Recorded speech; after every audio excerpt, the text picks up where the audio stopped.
Hi there, it's Debbie Hazelton, and welcome to another edition of This Time Around podcast and to my YouTube channel, because I'm bringing it all there, and oh my gosh, lots of things to kind of update you on. Why has it taken so long for me to get another edition out?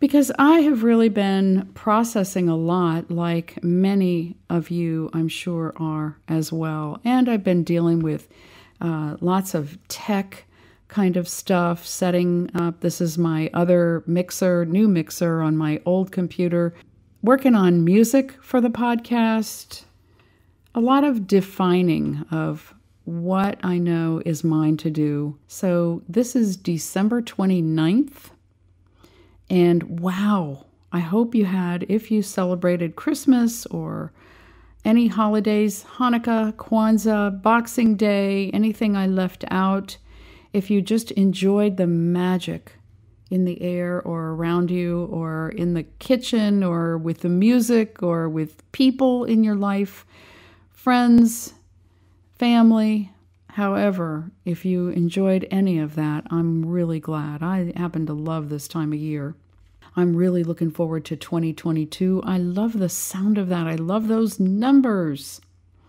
And some of us this morning in Clubhouse, we're talking about numerology, what international year it is, what international year we're going into, and how do you know what your personal year is? Well, if you add up the current year, which in this case it's 2021, 2 and 2 and 1 is 5. We just count the 0 as 0. But we know there's a 0 in there, which has to do with higher vibration, which has to do with the allness, but a 5 year, and with the allness in that, with the sense of what I think of as spirit in there with the 0, has to do with learning more about adapting. Well, haven't we been doing that? And learning about what do we do when we're not experiencing freedom, and how do we create that sense of freedom, and how do we learn to move with change, and also to pay attention to what are we experiencing, and knowing that our experience, well, I'm going to tell you, in my point of view, our experience is more important than what all the books say, than what all the research says, than what all the old rules say. Our experience is more important. Now, that doesn't mean we have to necessarily ignore all those other things, but I think a lot of times it's sort of indicated that our experience is nothing compared to what the research says, or nothing compared to what the evidence says. And for me, I want to suggest that it's the other way around. When I think back to a time in the 70s, I remember knowing quite clearly that I was made to be here for a time when we will go through a great shift. And I envisioned a kind of a cataclysm or Armageddon or something, or maybe just a major dimensional shift or something that would happen cosmically, that everyone would be like, what was that? And that my role is to communicate that no matter what happens, we are all right, we are okay, we are safe, even in the grand scheme. I mean, even if, God forbid, even if we suddenly die or we're killed, that doesn't end it for me. That just means we shifted maybe backstage to another arena. That doesn't end it. So I have been focusing a lot on that lately, and I've been noticing a lot of other things that other people are doing and what's not mine, and I've been letting that point me to what is mine. And I've been thanking the people who are showing me what's not mine, because they really are helping to turn up the volume for me on what is. So I notice a lot of people out there who are focusing on results, who are focusing on success, on numbers, on competition, being almost like being in a race. And there's a lot of emphasis on doing, and a lot of emphasis on accountability. And I hear all this, and there's something in me that says no. Absolutely no. Now, not no for everyone, but no for me. It's not my piece to bring. Now, granted, I want you to know that these people who are doing these things are absolutely right. They're right. When you want a mover, you don't want somebody sitting around thinking about process or being. You want a mover. When you want somebody to help you with your numbers, you want those kinds of action people. I remember years ago hearing, I think it was John Bradshaw, and maybe there were others before that, who talked about the difference between human doers versus human beings. And I heard last week somebody said, well, there are a lot of human beings who are forgetting about humans being. So I, from where I sit, am more about being, more about the process. And that is why I call myself an inspirational speaker rather than a motivational speaker. To me, personally, motivational speakers, to me, that's really superficial. Now, it may not be to the people who are motivational speakers, and it may not be to the people who are motivated by them. I think that's great. To me, personally, it's very superficial. I choose to bring up my chair to the table and say, I'm here to be an inspirational speaker because I want to inspire change from within. I don't just want to get you to form new habits and know when you're going to and how you're going to clean or organize or make your lists or get certain things done. That is just... Now, what I hope is that as you change inwardly, you will know when you're going to do some of those things because you'll feel inspired to do them. Inspiration. What is inspire? It is life. When someone is inspired, they're filled with spirit. They're filled with life force.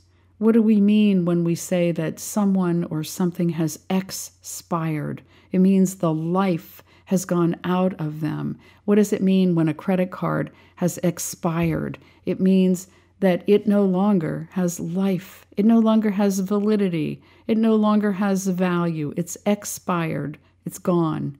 But inspired, what happens when somebody's inspired? Wow, I'm inspired to write, or I'm inspired to paint, or to sing, or to bake, or to be with people, or whatever it is, inspired.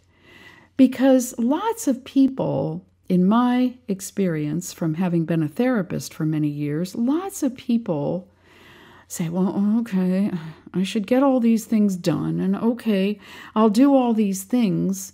And they go and they do them. And meanwhile, many times, they're still stuffing feelings. Or they're still knowing that they've maybe, quote, said they forgive some people or some things. And meanwhile, they've still been choking down those situations. They've been brainwashing or allowing themselves to be brainwashed. I feel that way about affirmations. I love affirmations, But sometimes I want to ask people, where do you go between affirmations? Because what I see is a lot of people use them and they try to get them through their heads and through the heads of other people. Let's see if we can get people to change. Let's see if we can get people to use these affirmations. And then what happens? Sometimes it works great. And sometimes, well, that's why I do what I do. And it's just another piece to bring. I had a professor in college who said that he thought that the best restaurants had the shorter, smaller menus. And I remember thinking, wow, what about choice and what about having lots available? And I've thought about that over the years, and I've realized that for me, it's important to do what I do well rather than trying to be all things to all people. Some people do real well without looking at feelings, without looking at process. They just do well if they get on task. So do machines.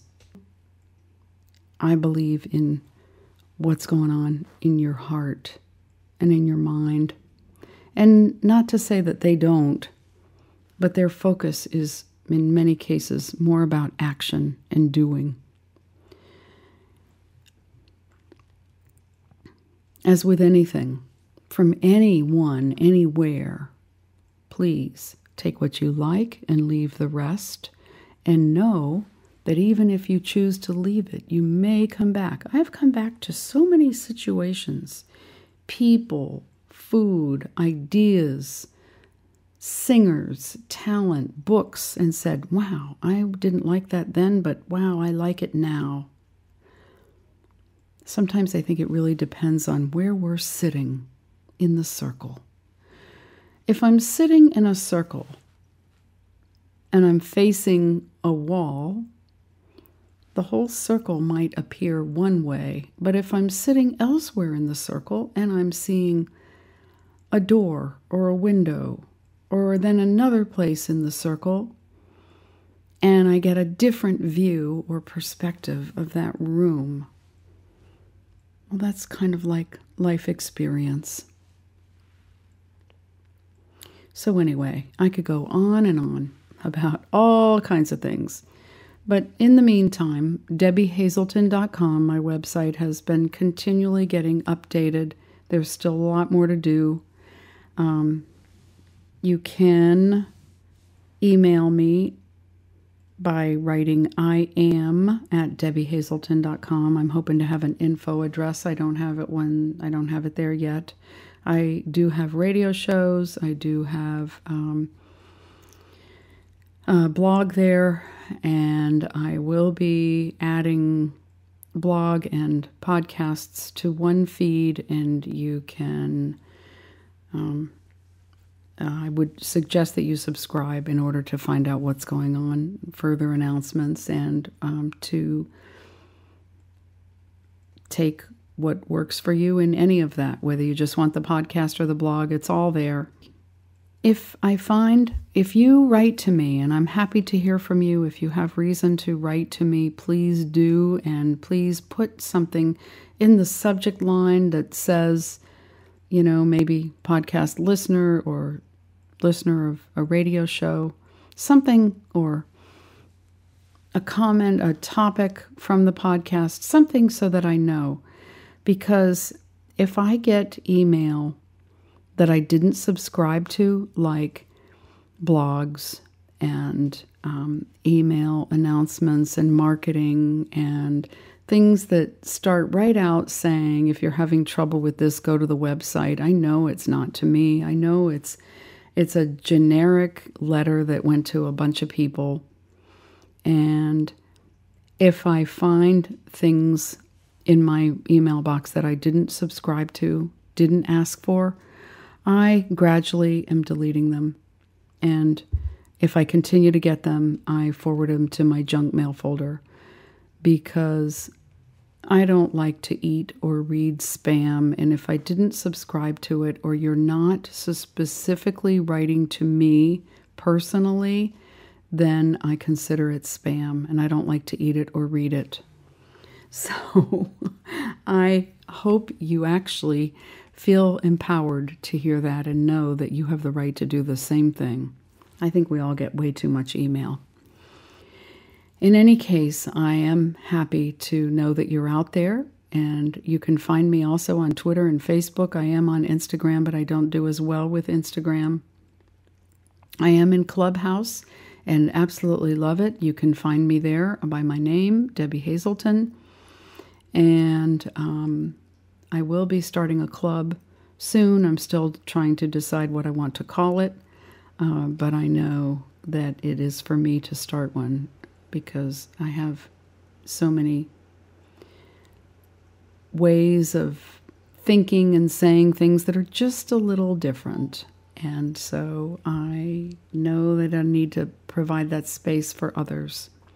It's pouring rain outside. Wow, it's probably coming through this mic. Anyway, Happy New Year. May we all be blessed and healed in any ways that we need to be. We've all gone through so much change in the last couple of years. And if there's anyone you're missing, I invite you to talk to them. Even if you can't see them or hear them, talk to them. Because I think they're listening, and I think you might just get answers. I know I do. In any case, I will see you next time, hopefully every Wednesday. That's my plan. Take good care. Happy New Year. May you feel blessed and loved and whole and healed and every wonderful feeling that your heart can imagine. See you next time. Bye for now.